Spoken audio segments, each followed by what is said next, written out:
आज फ्रेंड्स मंगलवार माने 6 तारीख।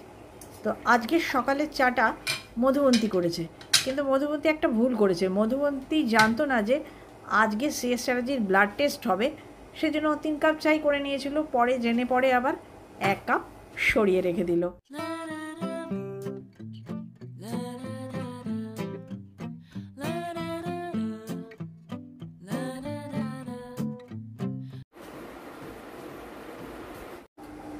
সিএস চ্যাটার্জি চা না খেয়েই প্রতিদিনের মতন আমাকে সবজির জোগাড় দিতে বসেছে, আর আমিও চাটা খাওয়া বন্ধ রেখে ক্যামেরা ধরেছি।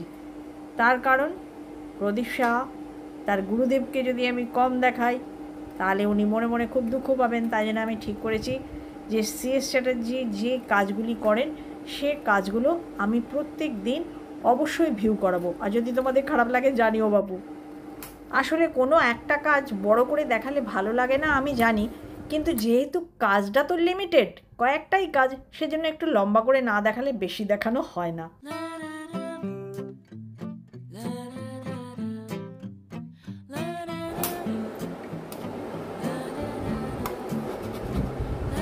গুড মর্নিং ফ্রেন্ডস, আজকে 6 মে। আমি ক্যামেরাটা হাতে নিয়েছি যে মুখোমুখি গুড মর্নিং বলবো। আর একটা খুব ইম্পর্টেন্ট প্রশ্ন আমার কাছে ছিল, দু একজনই করেছিল, তো উত্তর দেওয়া হয়নি, যে সবজি কেটে কেন জলে সোক করে রাখছি, সেই ব্যাপারে বলার জন্যই আমি ক্যামেরাটা হাতে নিয়েছি। কাটা সবজি ডুবিয়ে রাখলে ওয়াটার সলেবল অনেক ভিটামিনস মিনারেলস যা যা আছে, মানে পুষ্টিগুণ, জলে ধুয়ে অনেকটা কমে যায়। এটার স্পেসিফিক কিছু মানুষের যাদের মেডিকেশন চলছে, তারপর তোমার কোনো স্পেশাল কোনো কারণে ওনারা বলেছেন, এটা সবার জন্য নয়। কারণ আমরা মোটামুটি সবাই জানি সবজি সবসময় কাটার আগে ধুতে হয়, কাটার পর ধুলে পুষ্টিগুণটা নষ্ট হয়ে যায়, সেজন্য এটা সবার জন্য না। ইদানিং আমার ছবি ঠিক মতন উঠছে না, তার কারণ ট্রাইপড। তোমাদের তো বলেছি ট্রাইপডটাকে লম্বা করা যাচ্ছে না, আর ডিস্টেন্সও পাওয়া যায় না যেহেতু আমার রান্নাঘরটা ছোটো বলে। যাই হোক ফ্রেন্ডস, নাকে কেঁদে লাভ নেই। মানে ওটা আমি প্রেশার কুকারে দিলাম আলু সেদ্ধ হতে, রাতের জন্য একটা কিছু প্রিপারেশন হবে।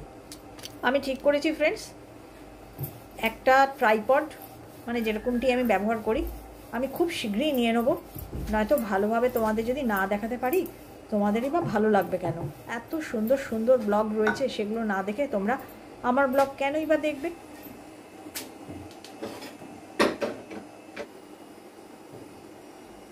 এটাই সর্বশেষ রুটি, একেবারে রাত পর্যন্ত হয়ে গেল।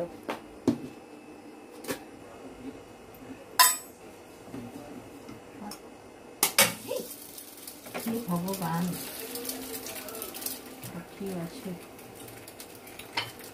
কি হলো দেখতে পেলে?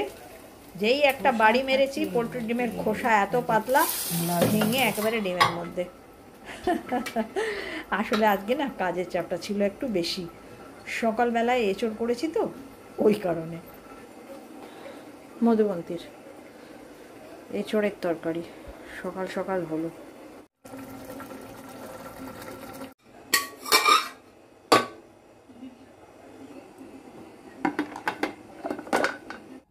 পনেরো মিনিট লেট করেছে ফ্রেন্ডস। যাই হোক, এসে পড়েছে শেষেরজি, ভীষণ বিরক্ত, চাপা, কিছু খেতে পারেনি, মাথা একদম ধরে গেছে।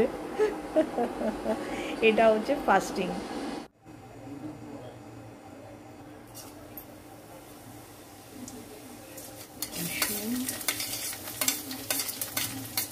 রসুনটা একটু নেড়ে দেবো, আদা, তারপর দেবো কাঁচা লঙ্কা।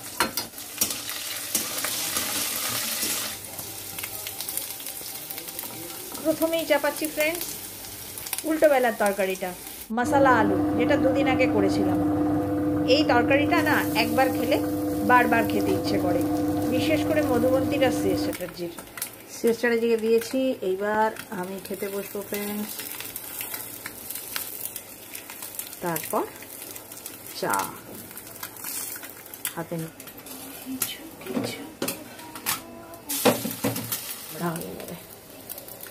দিয়ে দেবো কাঁকরোলটা, যেটা আমি সেদ্ধ করে রেখেছি।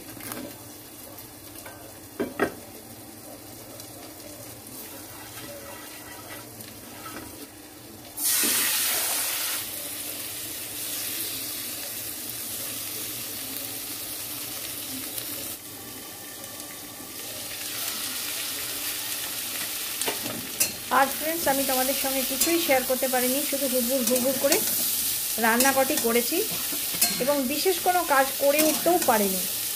শুধু আমার টার্গেট ছিল যাতে আমি কিচেনের কাজটা 11টার মধ্যে ফিনিশ করতে পারি।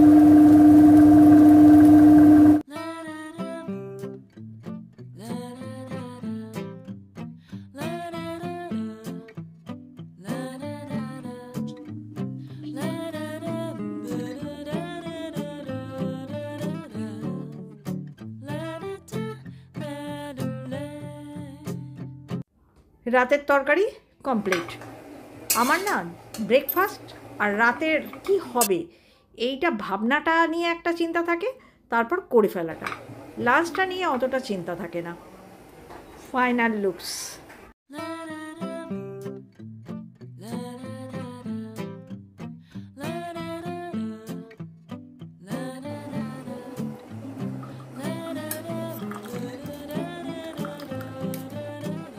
চিয়ার্স।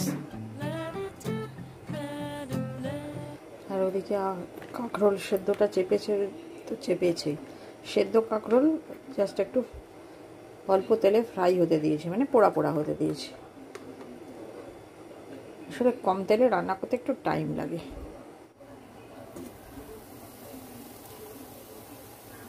হয়েই গেছে, নামিয়ে দিয়ে এবারে আর কিছু হবে না।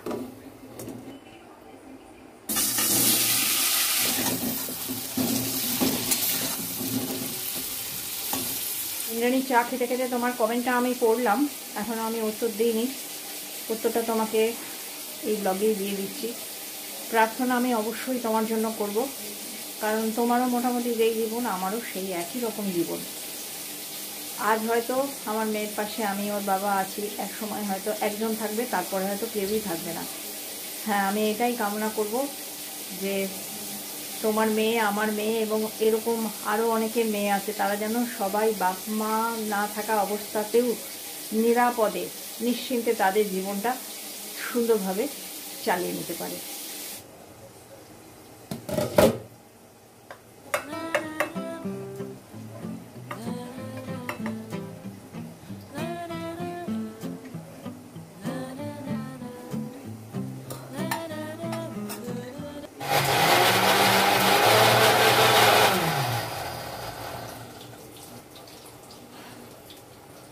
পটলের তরকারির মশলা, আদা, টমেটো, কাঁচা লঙ্কা। গত বছরও তোমরা দেখেছো যারা আমার পুরনো আছো যে আমি অনেক নিত্য নতুন রান্না করতাম, কিন্তু ইদানিং সেটা একদম বাদ দিয়ে দিয়েছি। মিস্টার চ্যাটার্জি খুবই খেতে ভালোবাসেন, তার জন্য করতাম, কিন্তু এই বয়সে আর নিত্য নতুন রান্না খাওয়াটা ঠিক নয়, কারণ ওই সমস্ত রান্না করতে গেলে তেল মশলা একটু বেশি লাগে, যেটা আমাদের মতো বয়স্কদের স্বাস্থ্যের জন্য একদমই ভালো না।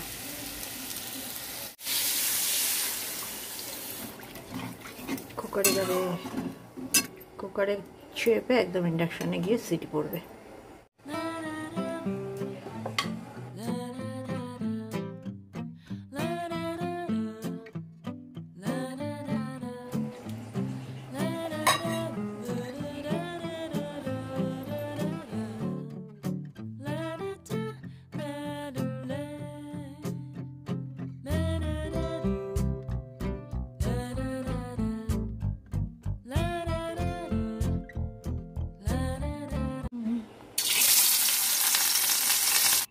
এক বৈশাখে দেখা হলো দুজনায়, জ্যৈষ্ঠীতে হলো পরিচয়।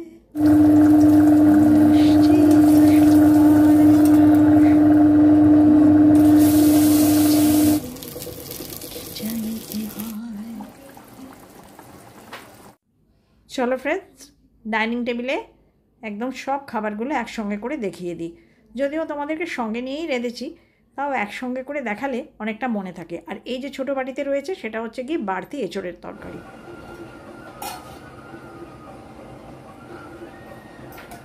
আজ একদম ফ্রেন্ডস স্নান করে চলে এসেছি ডট 1টায়। সিএস চ্যাটার্জি খেতে বসবে, কারণ ওরা ডট 3টে আসবে আর একবার ব্লাড নিতে পিপি।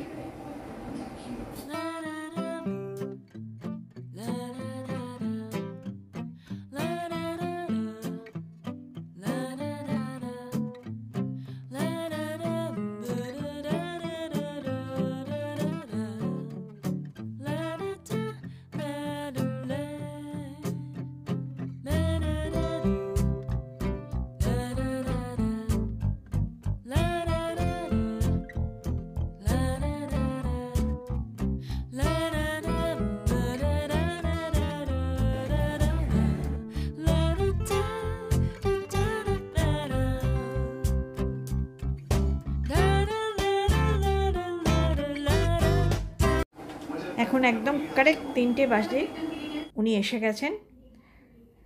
আর উনি বেরিয়ে যাবার পরেই মধুবন্তীর টাইম মেনটেন করে রেডি হচ্ছে ওয়ার্কআউটের জন্য। মধুবন্তী এসেছিল চিরুনি নিয়ে চুল বাঁধাবার জন্য, তা আমি বললাম পরে। মধুবন্তী ওয়ার্কআউটের জন্য প্রস্তুতি নিচ্ছে, আর আমরা দুজন ঝুলে আছি সময়, আর সামনে টিভি চলছে। এই হচ্ছে 3টের পরের সময়টা আমরা এইভাবে স্পেন্ড করি। খুব ফেভারিট টাইম এটা আমাদের।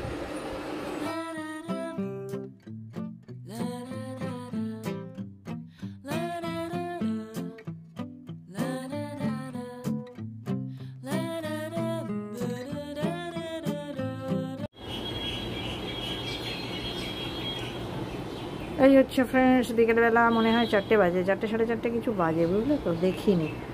মধুবন্তী এখনও ওয়ার্কআউট করছে, আর সিএস চ্যাটার্জি এসছে এক গাছকে মার খাওয়াতে, ভাতের ফ্যান। ঠিক আছে,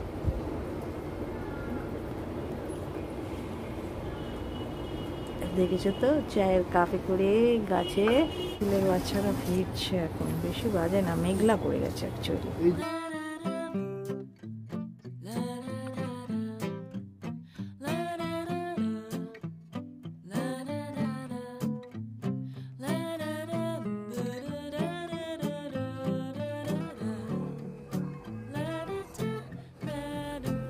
মধুবন্তী ওয়ার্কআউট শেষ করে চেঞ্জ করে আবার হাত লাগিয়েছে তার ছবির কাজে। তো আমিও ঢুকে পড়েছি যে তোমাদের সঙ্গে কিছু শেয়ার করব বলে। তো ফ্রেন্ডস, আজকে আর ছবিটা শেষ পর্যন্ত শেয়ার করতে পারবো না, এটা আগামী দিনে দেখা যাবে, কিন্তু ভিডিওটার ইতি আমি এখানেই টানবো। তো পুরনোরা তো জানোই আমাদের জীবনযাত্রা, আর নতুনরা দেখলে তো যে 2 বৃদ্ধ বৃদ্ধা আর এক অসহায় মেয়ের কিভাবে কাটে দিনরাত্রি। টাটা।